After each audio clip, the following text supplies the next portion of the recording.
The Zephyrian fleet commander Vextal adjusted his neural interface as the reconnaissance data flowed into his consciousness. 27 ships, each the size of a small moon, hung in the void like predatory shadows against the starfield. His species had conquered 43 worlds in the past century, and each victory had been swift and decisive. The humans would be no different. Commander, his tactical officer Kryndos reported through their shared mental link, "We have located what appears to be a significant human military installation on the fourth planet of this system. Long-range scans indicate substantial infrastructure and defensive positions." Vextal's mandibles clicked with satisfaction. Intelligence suggested that humanity had only recently achieved faster-than-light travel and possessed primitive weapons technology. Their expansion into space was limited to a handful of systems, making them perfect targets for the Zephyrian Empire's continued growth. "Show me," Vextal commanded. The holographic display materialized before him, revealing a barren world designated as Kepler 442c by human astronomers. The planet's surface was scarred with what appeared to be massive military complexes, training facilities, and defensive installations. Thermal signatures indicated thousands of human personnel scattered across multiple bases. "This appears to be a major training facility," Kryndos observed. "Perfect for demonstrating our superiority before moving on to their more populated worlds." The Zephyrians had built their empire on psychological warfare as much as military might. Destroying a major military installation would send a clear message to humanity about their fate. It was a strategy that had worked perfectly with the Felorians, the Epsilon Collective, and dozens of other species now serving as slave labor in Zephyrian industrial complexes. Vextal studied the tactical readouts with growing confidence. The human base appeared to be conducting some sort of large-scale training exercise. Thousands of personnel were engaged in what looked like combat simulations across multiple continents. Their equipment readings suggested kinetic weapons, basic energy shields, and conventional propulsion systems. Nothing that posed a threat to Zephyrian technology. "Begin the assault," Vextal ordered. "Full deployment. I want this facility reduced to ash within 6 standard hours." The fleet moved with practiced precision. Zephyrian ships were marvels of engineering, their dark hulls absorbing electromagnetic radiation while advanced gravitational manipulators allowed for impossible maneuvers. Their weapons systems could crack moons, and their shields had never been penetrated by any known technology. As they approached Kepler 442c, the human installation seemed to notice their presence. Communication arrays activated, sending frantic transmissions across multiple frequencies. Vextal monitored these signals with amusement, noting the panic in human voices as they realized they were under attack. "Unknown vessels, this is Outpost Cerberus," came a transmission in broken galactic standard. "You are approaching a restricted military zone. Please identify yourselves and state your intentions." Vextal opened a general broadcast channel.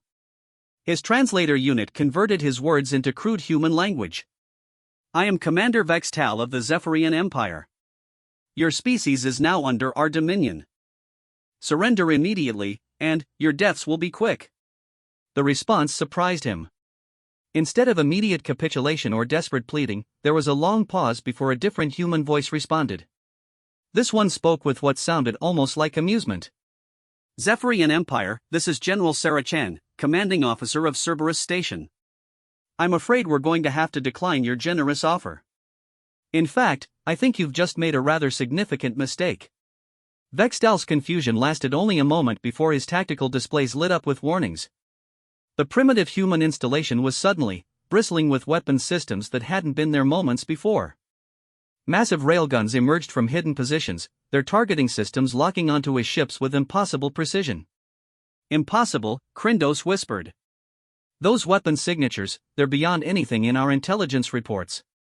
More concerning were the energy readings now emanating from the planet's surface.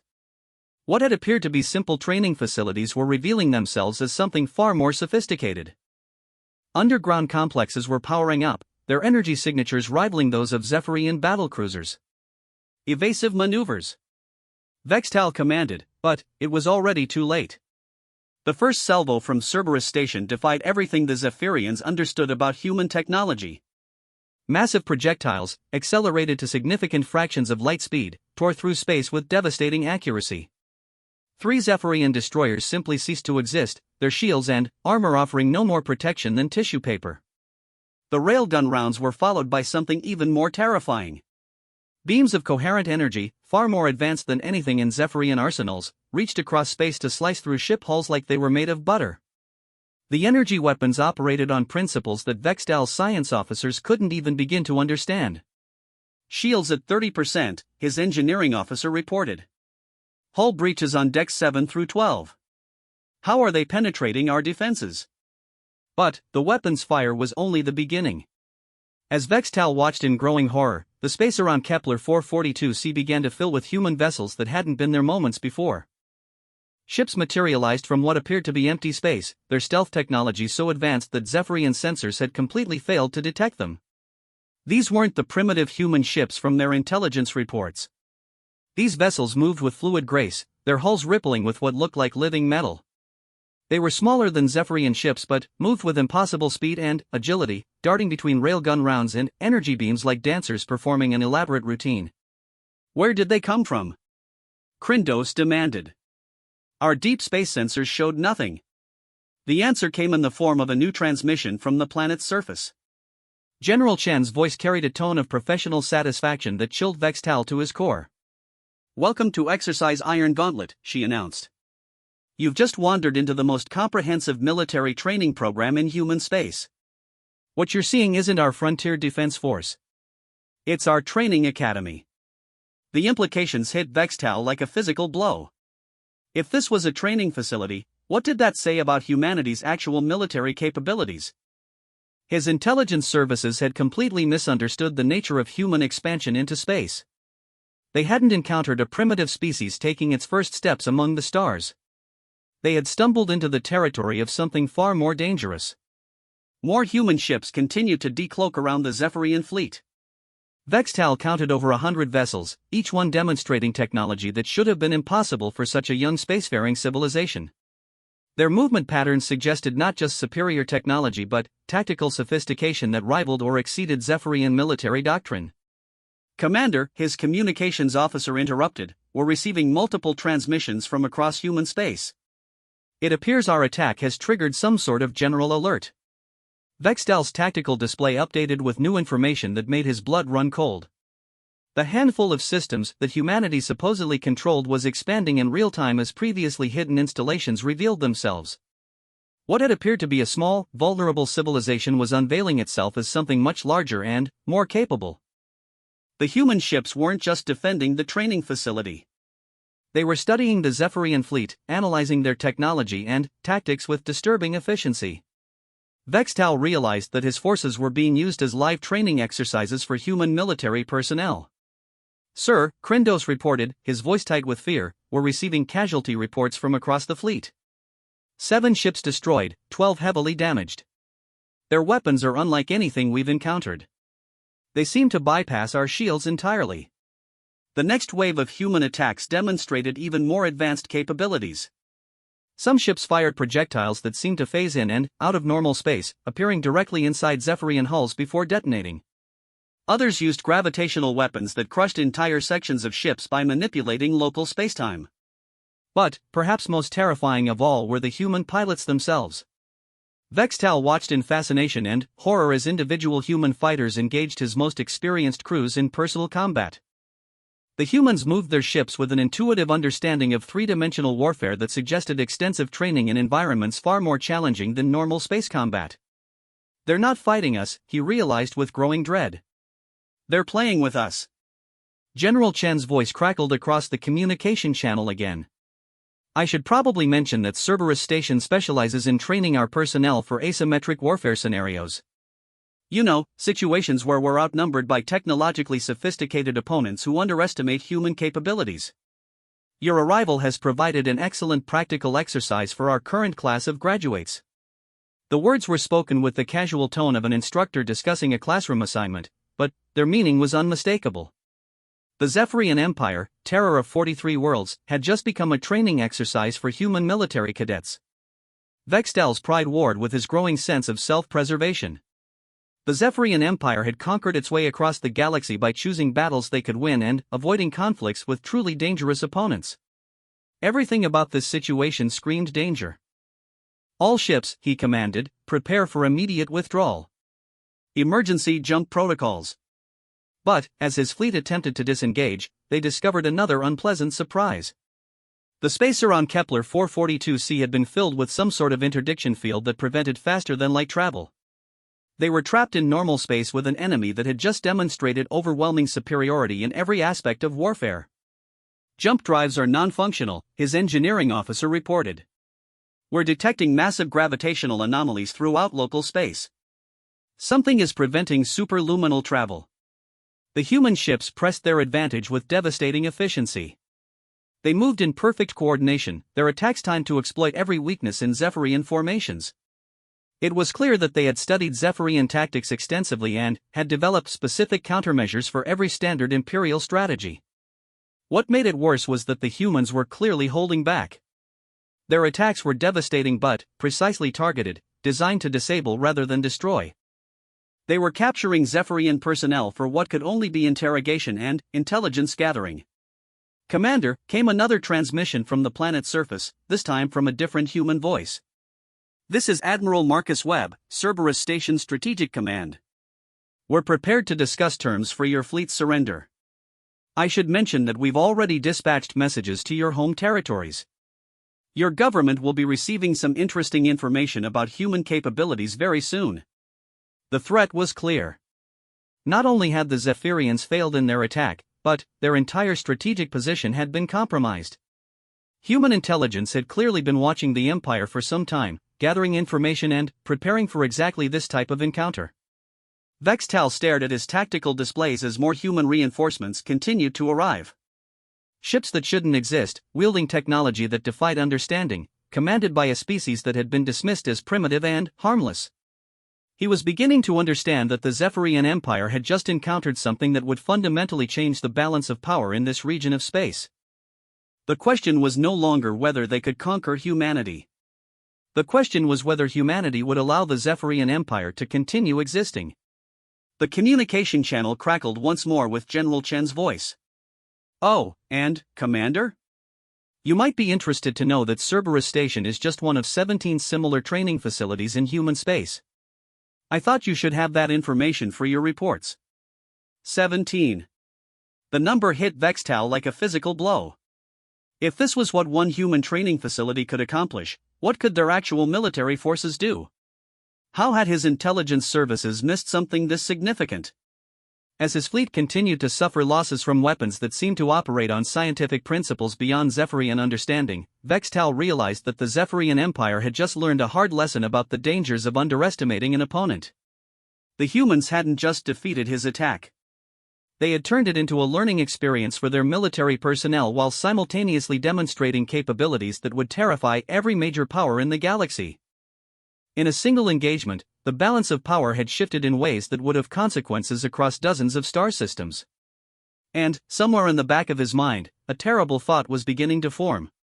If the humans possessed this level of technology and military sophistication, why had they allowed other species to believe they were primitive and vulnerable? What kind of long-term strategy required that level of deception? The answer to that question would have implications that reached far beyond this single battle.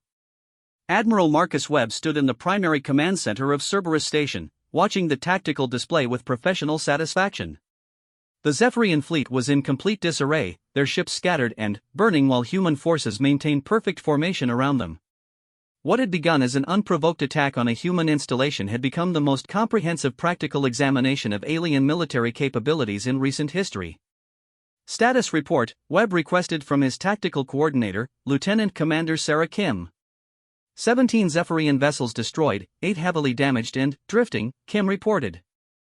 We've captured approximately 400 enemy personnel and recovered extensive technical samples from their destroyed ships. Casualty reports from our forces show 0 fatalities and minimal structural damage to station facilities. Webb nodded, though he wasn't surprised by the one-sided nature of the engagement. Cerberus Station had been designed specifically to test human military capabilities against technologically advanced opponents.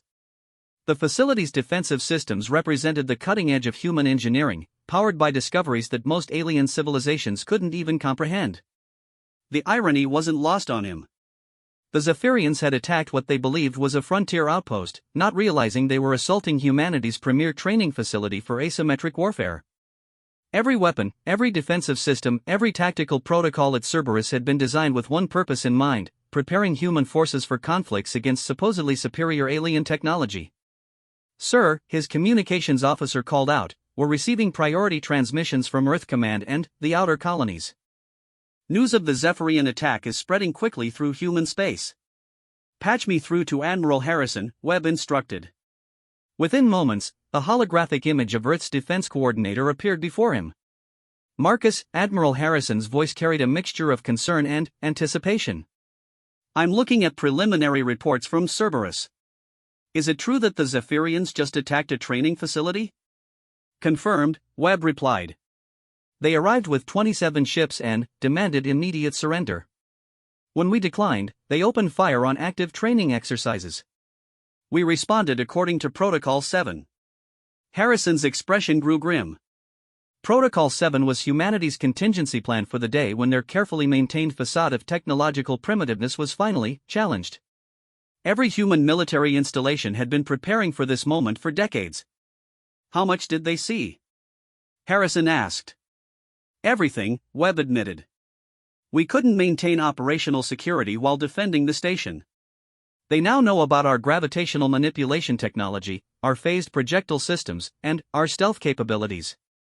Our tactical analysis suggests they've also realized that our supposed handful of systems is significantly larger than advertised." The conversation was interrupted by an urgent transmission from the Zephyrian fleet commander. Vextal's image appeared on the secondary display, his alien features showing clear signs of distress. "Human commanders," Vextal spoke through his translation system, "I request immediate negotiations for the withdrawal of my remaining forces. The Zephyrian Empire acknowledges that we have misunderstood the nature of human capabilities." Webb studied the alien commander for a moment before responding. "Commander Vextal, I'm afraid the situation has moved beyond simple withdrawal negotiations. Your attack on this facility has triggered certain protocols within human space. We're going to need to discuss the broader implications of this encounter." "What do you mean?" Vextal demanded. Admiral Harrison stepped forward, his image transmitted to the Zephyrian fleet. "Commander, I am Admiral Harrison, Earth Defense Coordinator. Your intelligence services have been monitoring human space for some time, haven't they? Gathering information about our supposedly primitive civilization?" Vextal's mandibles clicked nervously. "Standard reconnaissance. All spacefaring species conduct such activities." "Indeed," Harrison agreed. "The problem is that your intelligence was deliberately incomplete. Humanity has been maintaining what we call strategic ambiguity regarding our actual capabilities. Your attack on Cerberus Station has forced us to reveal technologies and resources that we preferred to keep secret. The implications were clear, and Vextal understood them immediately.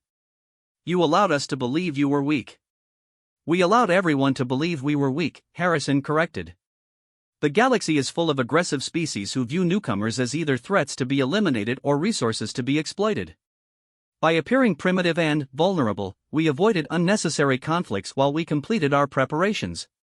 Webb watched as this information sank in among the Zephyrian commanders. Their tactical displays would be showing them the true scope of human military installations throughout local space. Facilities that had been carefully hidden or disguised as civilian infrastructure were now revealing their true nature. The deception had been comprehensive and long-term. Human expansion into space had been deliberately portrayed as slow and cautious, with primitive technology and limited resources. In reality, human scientists had made breakthrough discoveries in physics and engineering that placed their civilization decades ahead of most galactic powers. "How long?" Vextal asked quietly. "How long have you been planning this deception?" "Since we first detected alien civilizations in this region of space," Harrison replied. "Our initial observations suggested that the galaxy was divided between aggressive imperial powers and subjugated client species. We decided that revealing our true capabilities too early would result in a coalition forming against us before we were ready. The strategy had been brilliant in its simplicity. By appearing weak, humanity had avoided the fate of species like the Thalorians and the Epsilon Collective. While the Zephyrian Empire had been conquering its neighbors, human scientists had been making revolutionary discoveries in physics and engineering. "Sir," Lieutenant Commander Kim interrupted, "we're receiving reports from monitoring stations throughout human space. Multiple alien powers are adjusting their fleet positions in response to news of this engagement." Webb wasn't surprised. The revelation of human military capabilities would send shockwaves throughout the galactic community. Species that had dismissed humanity as irrelevant would suddenly be forced to re-evaluate their strategic positions. "What are your intentions regarding my fleet?" Vextal asked. "That depends," Harrison replied, "on the Zephyrian Empire's willingness to engage in meaningful negotiations. Your government has been expanding aggressively for over a century. That expansion has brought you into contact with human territory. We need to discuss new boundaries and mutual recognition of sovereignty." The words were diplomatically phrased, but their meaning was unmistakable. The Zephyrian Empire's expansionist policies had just encountered an immovable obstacle. Humanity wasn't going to be conquered or intimidated into submission. I need to consult with the Imperial Council," Vextal admitted. "Of course," Harrison agreed. "We'll provide your fleet with temporary accommodations while those discussions take place. I should mention that we've prepared comprehensive briefing materials about human capabilities and territorial claims. I think your government will find them quite educational." As the transmission ended, Webb turned his attention to the broader implications of the day's events. The carefully maintained balance that had allowed humanity to expand and develop in relative peace was now shattered. Within days, every major power in the galaxy would know that humans possess technology and military capabilities far beyond what anyone had suspected. Admiral, his intelligence officer, approached with a concerned expression. "We're detecting increased communication traffic between several alien powers. The hegemony, the corporate sphere, and the collective alliance are all conducting emergency consultations." Webb nodded grimly. The three largest power blocks in local space were undoubtedly trying to understand what the revelation of human capabilities meant for their own territorial ambitions. Some would see humanity as a potential ally, while others would view them as a threat to be eliminated before they could become stronger. "Initiate Protocol 8, Webb commanded. All human installations are to reveal their true defensive capabilities. If we're abandoning strategic ambiguity, we need to make sure everyone understands exactly what they're dealing with." Protocol 8 was the full revelation of human military infrastructure.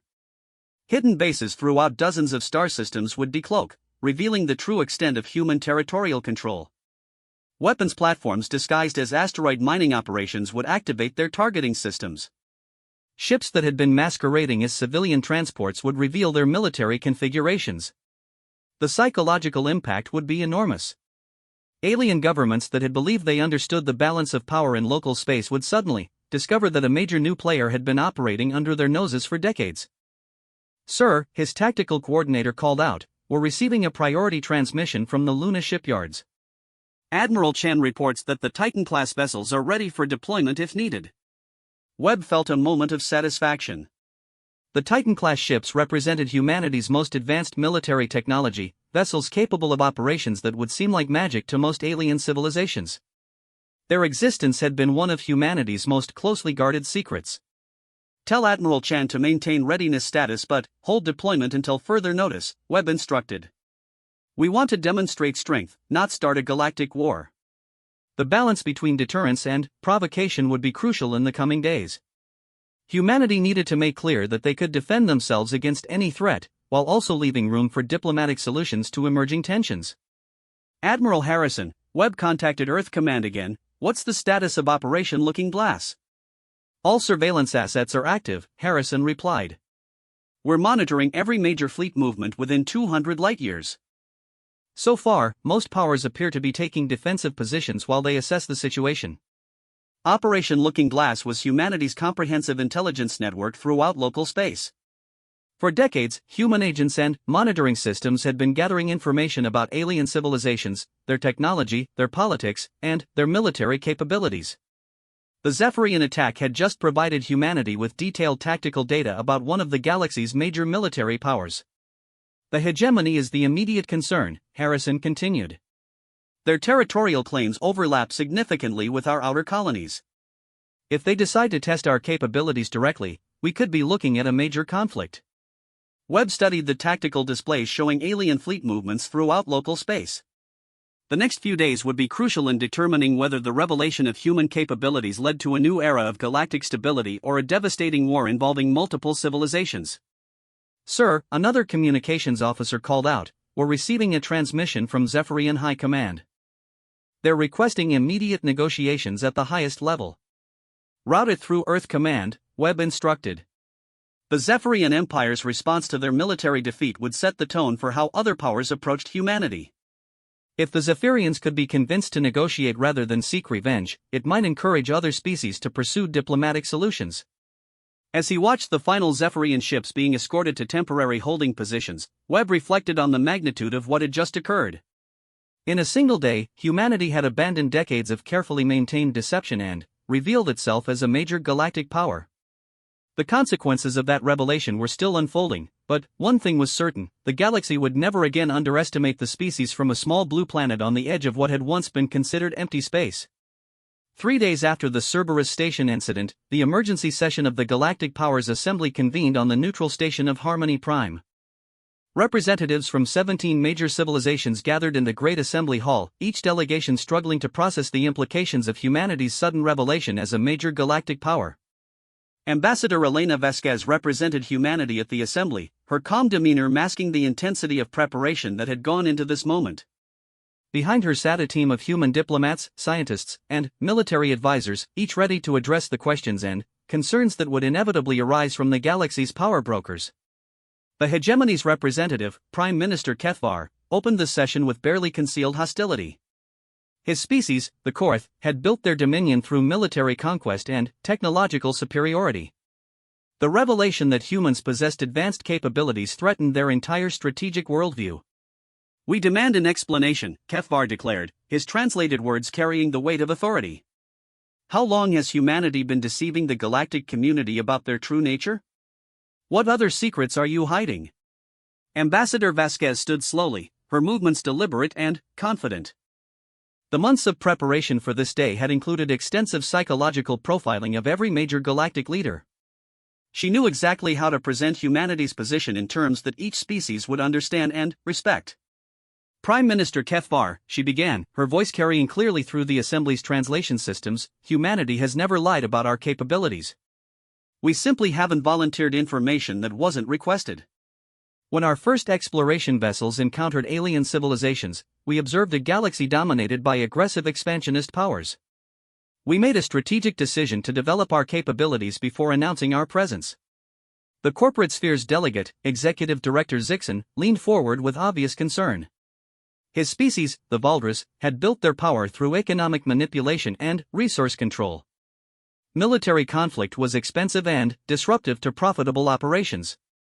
"The economic implications are staggering," Zixon pointed out. "Human trade agreements, resource extraction rights, territorial claims, everything needs to be renegotiated if your actual capabilities are significantly greater than represented." "We're prepared to discuss all existing agreements," Vasquez replied. "However, I should point out that humanity's technological advances have created opportunities for mutually beneficial partnerships that didn't exist under our previous arrangements."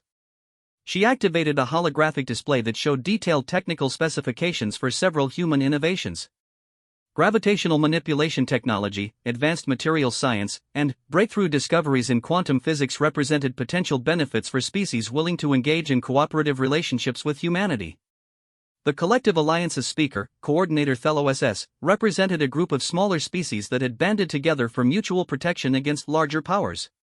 Her concern was more fundamental than economics or territory. "How do we know that humanity won't follow the same path as the hegemony or the Zephyrian Empire?" she asked. "Advanced capabilities often lead to expansionist ambitions. What guarantees can you provide that human technology won't be used for conquest?" Vasquez had expected this question and was prepared with a comprehensive answer. "Coordinator Thello SS, I'd like to present evidence of humanity's actual expansion patterns over the past 50 years. The holographic display updated to show a detailed map of human space. Rather than the aggressive territorial conquest that characterized most galactic powers, human expansion had followed a pattern of careful development and strategic positioning. colonies were established with extensive environmental protection measures, and contact with existing civilizations was managed through careful diplomatic protocols. As you can see, Vasquez explained, humanity's expansion has prioritized sustainable development and coexistence with neighboring species. We've had the military capability to pursue aggressive expansion for decades, but we've chosen not to exercise that option. Admiral Harrison appeared via secure transmission from Earth, adding military perspective to the diplomatic discussions. Members of the Assembly, I'd like to address concerns about human military capabilities directly. Yes, we possess advanced weapons and defensive systems. These capabilities were developed specifically to defend against the type of aggressive expansion that has characterized galactic politics for centuries. The Admiral's holographic image was accompanied by tactical displays showing human defensive installations throughout local space. The scope and sophistication of these facilities was staggering, but their positioning was clearly defensive rather than offensive in nature. Every human military facility is positioned to defend our territory or protect trade routes, Harrison continued. We have no interest in conquest or subjugation of other species. Our strategic doctrine is based on deterrence and mutual security. The Epsilon Collective's representative, Hive Speaker Mordin, posed a question that cut to the heart of galactic concerns. His species had been conquered by the Zephyrians decades earlier and existed as client states providing industrial labor. If humanity possessed these capabilities during our subjugation, why didn't you intervene? Why allow the Zephyrian Empire to continue its expansion if you could have stopped it? The question created uncomfortable silence in the assembly hall. Vasquez recognized the moral complexity of the issue but had prepared for this challenge as well. Hive Speaker Mordin, she replied carefully, humanity faced a difficult choice. Direct intervention in conflicts between established galactic powers would have revealed our capabilities before we were prepared for the consequences. However, I can assure you that the situation has changed. She activated another section of the holographic display, showing recent human diplomatic initiatives throughout Zephyrian space. In the past 72 hours, humanity has begun providing technical assistance and defensive systems to several species within the Zephyrian sphere of influence. The Empire's expansion is effectively ended. The implications were staggering. Humanity hadn't just defeated a Zephyrian fleet, they had systematically undermined the Empire's ability to maintain control over its client species.